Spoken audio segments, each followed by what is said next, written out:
Behavior as communication is a key concept, I think, in inclusion. It's exciting for me because we actually know this. It's a way for students to tell us that something is happening, that something's not working, that something isn't right? And so, when you get to the point of challenging behavior, it's kind of like the last straw, like someone listened to me. Some of the words used to describe my behavior has always been disruptive and careless. Non-teachable, problem child. It made me feel like I was not teachable, like I was a disruption, like I was an annoyance, like I shouldn't be there. It made it hard to actually find your own identity other than just what somebody else calls you. When our story about ourselves in relation to our greater context of school is that of a lack of success, then my story or my legacy associated with school is that I can't do it. As adults, when we think about our situations, we would never want to enter into a new situation where people were focused on the things that we can't do or couldn't do. We want to start with what we do well, and every child has something that they do well.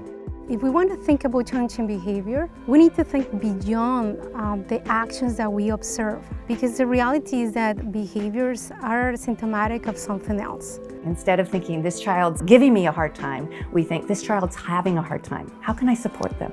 And we wonder, then we start asking questions because we're curious. We say, what's getting in their way? I try to find out if they've eaten today, if they need a drink or they need a break. And then I usually try to get them settled down talking about what they like to do. Your focus needs to be settling things down and coming back to a level where they can engage and then connect and talk about how maybe next time what could be different, and acknowledging that what could be different isn't just in them.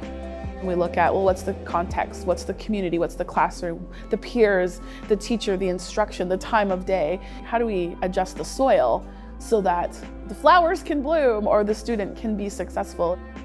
In order to allow children to be included in every activity in the classroom, we need a lot more education for our teachers. When kids, their world becomes more chaotic, the adults in their world can co-regulate and lend their calm. But if our educators are burnt out and feeling unsupported themselves, they don't have that much calm to lend. How do we use resources that include people, time, and funding to support a community, which includes a teacher, but part of that has to be collaboration? The way we shift the culture of seeing the student as a problem is by being curious. Having humility and asking questions and knowing that you might get something wrong, but that's okay. We want to be able to see the child for who they are, what they bring to a situation, what their strengths are. To actually listen to them, to what they might want to do, or a full group discussion on what they're going to do instead of it just being one way or the highway. We understand and we know that the kinds of supports that benefit one student benefit many students.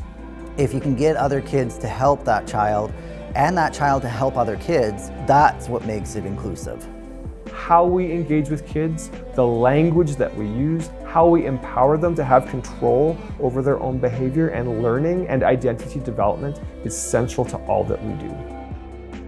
Every day when I go to work, I go there with a mindful thinking that someone else is trusting me, their story.